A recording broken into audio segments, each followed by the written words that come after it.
Welcome to the series of final term preparation. ये final term की preparation series की video है। Complete series इस चैनल के ऊपर अपलोड की जा रही है और आज की वीडियो के अंदर आपको MGT 301 की फाइनल टर्म की प्रिपरेशन के लिए सॉल्व पेपर करवाए जा रहे हैं, जिसके अंदर आपको इंपॉर्टेंट सॉल्व MCQs भी करवाए जा रहे हैं और इंपॉर्टेंट क्वेश्चन एंड आंसर भी करवाए जा रहे हैं। तो इसमें सबसे पहले आपके सामने इंपॉर्टेंट क्वेश्चन हैं जिनके आंसर्स आपको MCQs के बाद करवाए जाएंगे। पहला ये कि difference between demographic and geographic segmentation. अब इन दोनों सेगमेंटेशन के दरमियान जो डिफरेंसेस हैं वो बताने होंगे, डेमोग्राफिक और जोग्राफिक के दरमियान। उसके बाद ये कि difference between price and pricing, price और प्राइसिंग के दरमियान जो डिफरेंस है वो बताना होगा। उसके बाद ये कि difference between convenience product and shopping products, convenience product और जो शॉपिंग प्रोडक्ट्स हैं इन दोनों के दरमियान फ़र्क बताना होगा। उसके बाद ये कि what is sustainable marketing, sustainable marketing क्या है। और उसके बाद ये कि राइट फैक्टर्स अफेक्टिंग प्राइसिंग, ऐसे फैक्टर्स जो कि अफेक्ट कर रहे हैं प्राइस को, उनको लिखना होगा। और आखिर में है कि व्हाट इज़ ब्रांड, ब्रांड क्या होती है, ये भी इंपॉर्टेंट क्वेश्चन है। तो MCQs करवाए जा रहे हैं, इसके बाद आपको क्वेश्चन एंड आंसर करवाए जाएंगे। तो एक सोशल और जो मैनेजरियल प्रोसेस होता है जिसके ज़रिए इंडिविजुअल और ऑर्गेनाइजेशन वो हासिल करते हैं जो उनको ज़रूरत भी होता है और वो चाहते भी हैं वैल्यू क्रिएशन के ज़रिए। तो वो इनमें से कौन सा कॉन्सेप्ट है, तो वो मार्केटिंग है। नॉर्मली लोग मार्केटिंग को सेल्स या एडवर्टाइजिंग वगैरह समझते हैं। खैर सेल और एडवर्टाइजिंग भी मार्केटिंग से ही रिलेटेड है, लेकिन मार्केटिंग में और भी बहुत कुछ होता है। मार्केटिंग में असल में होता क्या है कि जो चीज़ कस्टमर चाहता है, तो इसी वजह से ऑर्गेनाइजेशन हासिल करती हैं जो उनको ज़रूरत होती है, जो वो चाहते हैं वही चीज़, और वैल्यू क्रिएशन भी होती है। उसके बाद ये कि एक मार्केटिंग मैनेजर जो है लार्ज कंज्यूमर फूड कंपनी का, वो जो है स्टडी कर रहा है डिस्ट्रीब्यूशन, प्रमोशन और जो प्राइस है कंपनी की प्रोडक्ट के। मार्केटिंग मैनेजर स्टडी कर रहा है इनमें से कौन से कॉन्सेप्ट को, वो है मार्केटिंग मिक्स, मार्केटिंग मिक्स को स्टडी कर रहा है वो। और उसके बाद ये कि इनमें से कौन सा ऑप्शन जो रिप्रेजेंट करता है इस स्टेटमेंट को, वो ये है कि what place do you want your product to hold in the consumer mind, यानी कि कौन सी प्लेस आप रखना चाहते हैं अपनी प्रोडक्ट की कंज्यूमर के माइंड के अंदर, वो है पोजिशनिंग। अब ये कि जब एक चर्च जो है वो टारगेट करती है डिफरेंट डेमोग्राफिक ग्रुप्स को कि इंक्रीज़ किया जाए अटेंडेंस को, ये एग्जांपल है इनमें से किस ऑप्शन की, ये है नॉट फॉर प्रॉफिट मार्केटिंग, यानी कि नॉट फॉर प्रॉफिट पर्पस के लिए है। तो चर्च हो या कोई भी रिलीजियस ऑर्गेनाइजेशन हो, जब वो ज़ाहिर बात है मार्केटिंग करें तो वो नॉट फॉर प्रॉफिट मार्केटिंग होती है। और उसके बाद ये कि एक जो नेटवर्क होता है, नेटवर्क का जिसके अंदर millions of smaller domestic academic business और गवर्नमेंट नेटवर्क होते हैं जो कि कैरी करते हैं बहुत सी इंफॉर्मेशन और service. Which one of the following network represented, कौन सा नेटवर्क जो वो रिप्रेजेंट करता है वो है इंट्रानेट। और उसके बाद ये कि इनमें से कौन सा ऑप्शन जो है उसको वो जो है बेस्ट है एक्सप्लेन करने के लिए, जो पर्पस है इंट्रानेट के, वो है कम्युनिकेशन अमंग एम्प्लॉयज़ के दरमियान जो कम्युनिकेशन होती है। उसके बाद ही कि इनमें से कौन से सेट से मुराद जो है वो ऑर्डर या सीक्वेंस होता है मार्केटिंग मैनेजमेंट फंक्शन का, वो है marketing planning implementing and control. पहले प्लान किया जाता है, इम्प्लीमेंट किया जाता है और कंट्रोल किया जाता है। उसके बाद ये कि इनमें से किस सेट से मुराद ये कि ऑर्डर ऑफ एक्शन होना मार्केटिंग कंट्रोल प्रोसेसेस में, वो ये कि सेट करना गोल्स, मेजर करना परफॉर्मेंस, एवेल्यूट करना परफॉर्मेंस, करेक्टिव एक्शन का होना। So this one is the answer here. उसके बाद ये कि एडवर्टाइजिंग एजेंसी जो है वो एग्जांपल है इनमें से कौन सी मार्केटिंग इंटरमीडियरीज की, वो है marketing services agency, marketing services agency की। उसके बाद ये कि एजेंसीज जो कि बाय करती हैं गुड्स और सर्विस ताकि प्रोड्यूस करें पब्लिक सर्विसेज या फिर ट्रांसफ़र करें उनको उन तक जो जिनको ज़रूरत होती है, और वो इनमें से किस ऑप्शन को या किस मार्केट को रिफ्लेक्ट करता है, वो है गवर्नमेंट मार्केट्स। और उसके बाद ये कि मार्केटिंग स्टिमुलाई के अंदर 4 P's होते हैं। सो इनमें से कौन सा जो है वो नहीं है 4 P's में से, वो है पॉलिटिकल, क्योंकि product price and place and promotion होता है। और उसके बाद ये कि मैस्लो ने जो है वो नीड दिया है, अब्राहम मैस्लो ने जो ह्यूमन नीड्स है मोस्ट प्रेसिंग से लेकर लीस्ट प्रेसिंग तक की, तो इसमें तमाम की तमाम शामिल है सिवाय को छोड़ के, वो है नीड रिकग्निशन, वो नहीं है इसमें। और उसके बाद ये कि जो मेंटल एक्ट कंडीशन या हैबिट होती है ट्रस्ट रखने की या फिर कॉन्फिडेंस जो है दूसरों के अंदर रखना, वो इनमें से कौन सा ऑप्शन है, वो है बिलीफ होगा तो ट्रस्ट होगा दूसरों के अंदर और कॉन्फिडेंस भी होगा।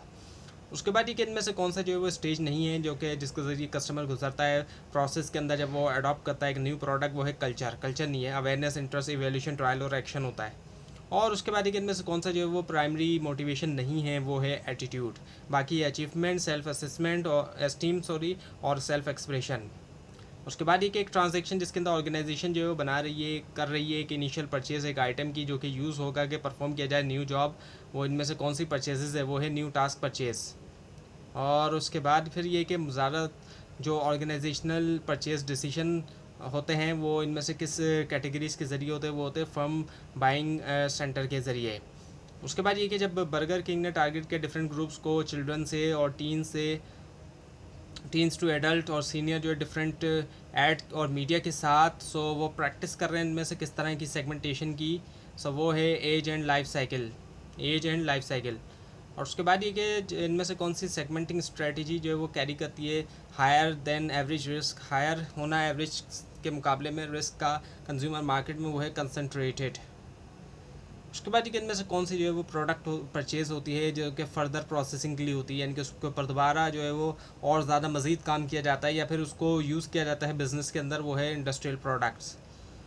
उसके बाद ये कि इनमें से कौन सी जो है वो केसेस हैं, in which of the following two cases, इनमें से कौन से केसेस के अंदर दो इस्टेब्लिश ब्रांड नेम जो है वो डिफरेंट कंपनीज़ की वो होती हैं सेम, वो यूज़ होती हैं सेम प्रोडक्ट के ऊपर, वो को ब्रांडिंग हो जाती है, क्योंकि दो इस्टेब्लिश ब्रांड जो है एक तरह से यहाँ पर जो है वो डिफरेंट कंपनीज़ के उनको यूज़ किया जाता है सेम प्रोडक्ट के ऊपर ही। उसके बाद ये कि जब एक कंपनी इंट्रोड्यूस करती है एडिशनल आइटम जो एक गिवन प्रोडक्ट कैटेगरी में और सेम ब्रांड नेम भी यूज़ करते हुए, जैसे कि नए फ्लेवर निकाल देती है, अक्सर कंपनीज ऐसा करती हैं, नई फॉर्म, नए कलर, नए इंग्रेडिएंट्स के साथ, या पैकेज साइजेस के अंदर, यानी कि छोटा पैक या बड़ा पैक निकाल दिया, वो होता है लाइन एक्सटेंशन कहलाया जाता है। उसके बाद ये कि न्यू प्रोडक्ट डेवलपमेंट स्टार्ट होती है, इनमें से कौन से स्टेप के ज़रिए न्यू प्रोडक्ट डेवलपमेंट की, वो होती है आइडिया जनरेशन, आइडिया जहन में आता है। उसके बाद ये कि इनमें से कौन सा ग्रुप जो है लोगों का वो हासिल करता है प्रोडक्ट एक्सपोजर, लेकिन उसको परसीव नहीं किया जाता। मेजोरिटी जो होती है पोटेंशियल बायर की एज अ टिपिकल कंज्यूमर्स, वो होता है इनोवेटर्स। उसके बाद ये कि what does this statement show, इनमें से कौन सा ऑप्शन इस स्टेटमेंट को शो करता है जो ट्रेड ऑफ वैल्यू होती है दो पार्टीज़ के दरमियान, वो एक्सचेंज है। उसके बाद कि which one of the following option represent, में से कौन सा ऑप्शन रिप्रेजेंट करता है जो कलेक्शन है बिजनेसेस और पोर्टफोलियो की जो कि कंपनी बनाते हैं, वो है बिजनेस पोर्टफोलियो। पोर्टफोलियो का वर्ड कई तरह की चीज़ों के लिए इस्तेमाल किया जाता है, लेकिन जो बिज़नेस पोर्टफोलियो होता है वो कलेक्शन होता है बहुत सारे बिजनेसेस और प्रोडक्ट्स का जो कि एक कंपनी के अंदर मौजूद होती हैं, क्योंकि एक्सपीरियंस जो लोगों के पास हासिल होता है उसका भी एक अपना पोर्टफोलियो होता है। लेकिन यहाँ पर जो पोर्टफोलियो की बात हो रही है बिज़नेस पोर्टफोलियो है, जो कि कंपनी के अंदर जितने भी बिजनेसेस एक कंपनी के होते हैं या फिर प्रोडक्ट्स होती हैं उनका बिज़नेस पोर्टफोलियो बनता है। उसके बाद ये फाइनेंस, रिसर्च, डेवलपमेंट, परचेजिंग और मैन्युफैक्चरिंग के तमाम जो है वो एक्टिविटीज़ होती हैं, are the activities of which element, कौन से एलिमेंट की एक्टिविटीज़ हैं माइक्रो इन्वायरमेंट में कंपनीज़ की हैं ये। और अब ये कि पॉलिटिकल फोर्स जो है is one of the forces में से है मार्केटिंग मैक्रो इन्वायरमेंट के। सो आइडेंटिफाई करें व्यू जो है मार्केटर का पॉलिटिकल फोर्सेस के बारे में, वो ये कि बियॉन्ड देयर कंट्रोल, उनके कंट्रोल से बाहर होता है। और इन्फॉर्मेशन जो होती है कंज्यूमर्स के बारे में, कॉम्पिटिटर के बारे में, चैनल मेंबर के बारे में, उसको कलेक्ट किया जाता है मोस्टली तौर पे इनमें से किस सोर्स से, एक्सटर्नल एनवायरनमेंट से। अब आपके सामने इंपॉर्टेंट क्वेश्चन एंड आंसर है। पहले एक difference between demographic and geographic segmentation, इन दोनों के दरमियान क्या फ़र्क है डेमोग्राफिक सेगमेंटेशन और जोग्राफिक सेगमेंटेशन। डेमोग्राफिक जो है वो स्टडी ऑफ पॉपुलेशन है, पॉपुलेशन के बारे में स्टडी करना। डेमोग्राफिक एनवायरनमेंट की हम बात करते हैं, और बेस करता है ये ऐसे फैक्टर्स के ऊपर जैसे कि age, race, gender, size, density, location, occupation वगैरह।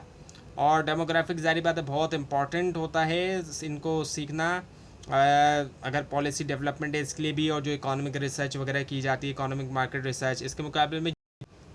जोग्राफिक सेगमेंटेशन, जिसको जोग्राफियाई तौर पर सेगमेंट करना हम कह सकते हैं, इसमें क्या होता है कि डिवाइड किया जाता है मार्केट को डिफरेंट जोग्राफिकल यूनिट के अंदर, जैसे कि नेशंस, रीजन्स, स्टेट, प्रोविंसेस या सिटीज़ वगैरह के अंदर।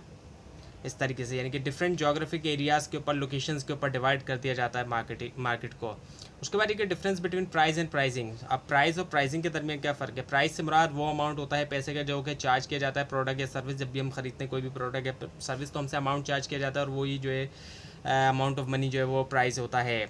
और ये सम होता है तमाम वैल्यूज़ का जो कि कंज्यूमर देता है ताकि उसको ज़ाहिर बात है बेनिफिट मिल सके प्रोडक्ट के होने का या यूज़ करने का या फिर सर्विस के होने का। और प्राइस ही सिर्फ वही एलिमेंट होता है प्राइस मार्केटिंग मिक्स के अंदर जिससे रेवेन्यू मिलता है, ज़ाहिर बात है इनकम आती है, बाकी सारे कॉस्ट को रिप्रेजेंट करते हैं। और प्राइसिंग की बात करें तो वो प्रोसेस है जिसके ज़रिए डिटरमाइन किया जाता है, सेट किया जाता है प्राइस जो एक प्रोडक्ट का, और प्राइसिंग एक्टिविटी होती है, और प्राइस जो वैल्यू होती है जो कि हमें डिटरमाइन करना होता है एक प्रोडक्ट के लिए। अब ये क्या difference between convenience product and shopping product, ये दोनों जो है वो प्रोडक्ट्स की टाइप हैं।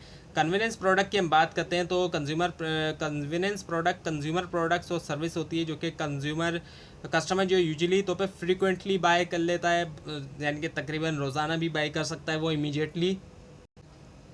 इमीडिएटली भी बाय करता है और मिनिमम कंपैरिजन होता है, जाहिर बात है उसको कोई ख़ास कंपैरिजन भी नहीं करता पड़ता और ना कोई उसमें बाइंग एफोर्ड भी नहीं लगती, जैसे कि न्यूज़पेपर है, कैंडी है, टॉफ़ी है, फास्ट फूड वगैरह, ये तमाम चीज़ें कन्वीनियंस प्रोडक्ट के अंदर आ जाती है। शॉपिंग प्रोडक्ट की बात करते हैं तो नाम से ही पता चल रहा है इसके लिए शॉपिंग करना पड़ती है, तो ऐसी कंज्यूमर प्रोडक्ट्स और सर्विस होती हैं जो कि कंज्यूमर जहाँ पर केयरफुली कंपेयर करता है सूटेबिलिटी को भी, क्वालिटी को, प्राइस को भी, स्टाइल को भी। एग्जाम्पल लेते हैं तो फर्नीचर आ जाते हैं, गाड़ियाँ आ जाती हैं और अप्लाइंसेस वगैरह आ जाते हैं। उसके बाद ये what is sustainable marketing. Sustainable marketing क्या है, इसका मतलब क्या होता है कि एफिशिएंटली तौर पे पूरा किया जाए जो नीड होती है कंज्यूमर की, जबकि प्रिजर्व किया जाए फ्यूचर जनरेशन के लिए भी, ताकि उनकी भी कंज्यूमर नीड को पूरा किया जाए, यानी कि ना सिर्फ अपनी खुद की ज़रूरियात को पूरा करेंगे जो हमारे अपने कस्टमर हैं, कंज्यूमर हैं उनकी, बल्कि प्रिजर्व किया जाए एबिलिटी के फ्यूचर जनरेशन के भी कंज्यूमर की नीड को पूरा किया जा सके, फ्यूचर जनरेशन के कंज्यूमर के बारे में भी सोचा जाए, ना सिर्फ अपने कंज्यूमर की नीड के बारे में। उसके बाद ये कि फैक्टर्स जो कि अफेक्ट कर रहे हैं प्राइसिंग वो कौन कौन से हैं। 6 फैक्टर्स जो कि मेन हैं। पहला ओवरऑल मार्केटिंग स्ट्रेटजी, जिसके अंदर मार्केट सेगमेंट और पोजीशनिंग आ जाती है। इसके अलावा टाइप ऑफ डिमांड है, जो इलास्टिसिटी होती है डिमांड की, कि इलास्टिक है या इन इलास्टिक है, ज़्यादा इलास्टिसिटी है, कम इलास्टिसिटी है। टाइप ऑफ मार्केट है कि किस तरह की मार्केट है। मोनोपली है जिसमें एक ही सेलर होता है, इसके अलावा डिओपली जिसमें 2 सेलर हैं, ओलिगोपली बहुत कम सेलर है, मोनोपोलिस्टिक कंपटीशन काफ़ी सेलर हैं और परफेक्ट कंपटीशन बहुत ज़्यादा सेलर हैं। और इसके अलावा इकोनॉमिक कंडीशंस आ जाती हैं, जैसे कि जीडीपी ग्रोथ रेट आ जाता है, जो ग्रॉस डोमेस्टिक प्रोडक्ट है उसका कितना ग्रोथ रेट है कंट्री का। इसके अलावा per capita income, average income कितनी है कंट्री के अंदर। अब जिस तरह से $1000 की हम बात करें तो यूएस में बहुत इजीली अर्न किया जा सकता है $1000, लेकिन पाकिस्तान में नॉर्मली तौर पर मैनेजर्स की भी इतनी सैलरी नहीं होती। इसके अलावा इन्फ्लेशन रेट, जो महंगाई की शरह है, और जो इन्फ्लेशन की टाइप है, बैलेंस ऑफ ट्रेड है, एक्सचेंज रेट आ जाते हैं इकोनॉमिक कंडीशन के अंदर, ये तमाम चीज़ें। और गवर्नमेंट के अंदर पॉलिटिकल सिस्टम आ जाता है, किस तरह का पॉलिटिकल सिस्टम है और जो गवर्नमेंट बैठी हुई है। इसके अलावा सेंट्रली प्लान्ड इकोनॉमी है या फिर फ्री मार्केट इकोनॉमी है, पॉलिटिकल स्टेबिलिटी है या नहीं, और जो सोशल कंसर्न है, जो सोसाइटी वगैरह है, जाहिर बात है ये भी। उसके बाद ये कि व्हाट इज़ ब्रांड। अब ब्रांड है क्या, ब्रांडेड प्रोडक्ट्स लोग यूज़ करते हैं तो ब्रांड क्या है। सो ब्रांड नाम भी होता है, जाहिर बात है आप ब्रांडेड प्रोडक्ट्स यूज़ करते हैं तो आपको अंदाज़ा होगा कि ब्रांड कोई नाम भी हो सकता है, कोई टर्म भी हो सकती है, साइन भी होता है, या डिज़ाइन भी हो सकता है, या इन तमाम चीज़ों का कॉम्बिनेशन भी होता है जो कि आइडेंटिफाई करता है एक मेकर या सेलर की प्रोडक्ट या सर्विस को। आइडेंटिफिकेशन एक पहचान है, ब्रांड असल में पहचान है एक तरह से, सिंपल वर्ड में कहा जाए। और उसके लिए, उस पहचान के लिए कोई नाम का इस्तेमाल भी किया जा सकता है, टर्म का, साइन का, डिज़ाइन का, या इन तमाम चीज़ों का कॉम्बिनेशन भी। तो पहचान है कि ये इस सेलर की प्रोडक्ट है या इस प्रोड्यूसर की, इस कंपनी की प्रोडक्ट है ये। और ब्रांड की वजह से लोग समझते हैं कि जो ब्रांडेड प्रोडक्ट हम ख़रीद रहे हैं इसमें कुछ ना कुछ ख़ासियत है बाकी के मुकाबले में, इसी वजह से लोग ख़रीदते हैं ब्रांडेड प्रोडक्ट। अब वो है या नहीं होती वो एक अलग मसला है कि होती भी है या नहीं भी होती, दोनों ही बातें हो सकती हैं। तो ये थी आज की वीडियो। आपको इस बारे में कोई क्वेश्चन है, खास तौर पे इसमें कोई मिस्टेक दिखाई दे, ज़रूर हाईलाइट कीजिए। और इस पूरी सीरीज़ को देखने के लिए और फाइनल टर्म एग्जाम्स की प्रिपरेशन के लिए इस चैनल को सब्सक्राइब कीजिए, बेल आइकन के ऊपर क्लिक कीजिए। Thanks for watching this video and best of luck for your exams.